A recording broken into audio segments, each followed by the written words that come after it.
The American Mall was once the beating heart of the suburbs. It wasn't just a place to shop, it was a cultural phenomenon. In the 1980s and 90s, these massive cathedrals of consumerism were packed every weekend. Families spent their Saturdays here, teenagers hung out at the food courts, and the neon lights of storefronts like Sears, JCPenney, and Macy's promised endless prosperity.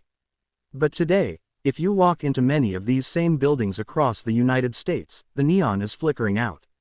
The crowds are gone. All that remains is a haunting, silent wasteland known as the Ghost Mall.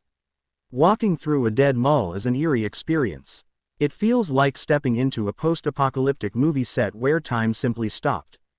The grand fountains that used to splash in the center courts are now dry and filled with dust. The escalators, which once carried thousands of shoppers daily, sit frozen and rusted.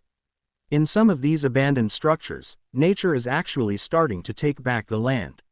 You can see weeds and vines breaking through the floor tiles, reaching toward the skylights that are now cracked and leaking rainwater. The collapse of the American Mall didn't happen overnight. It was a slow, painful decline driven by a massive shift in how Americans live and spend. The rise of e-commerce giants like Amazon changed everything.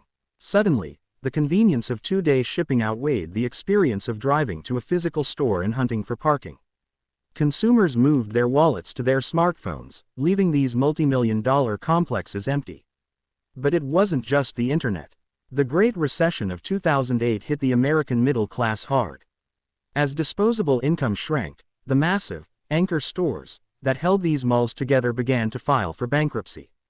When a giant like Sears or Bon-Ton closes its doors, the foot traffic disappears.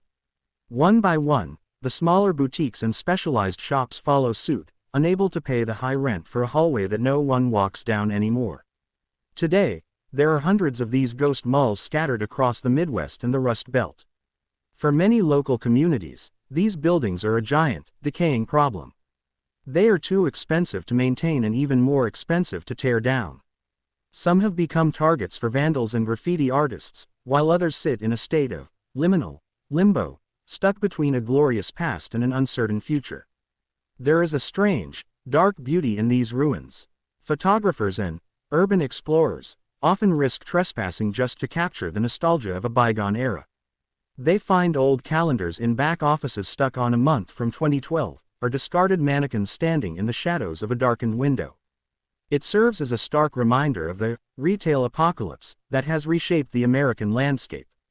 As the sun sets over these massive concrete shells, the long shadows stretching across empty parking lots tell a story of a changing nation.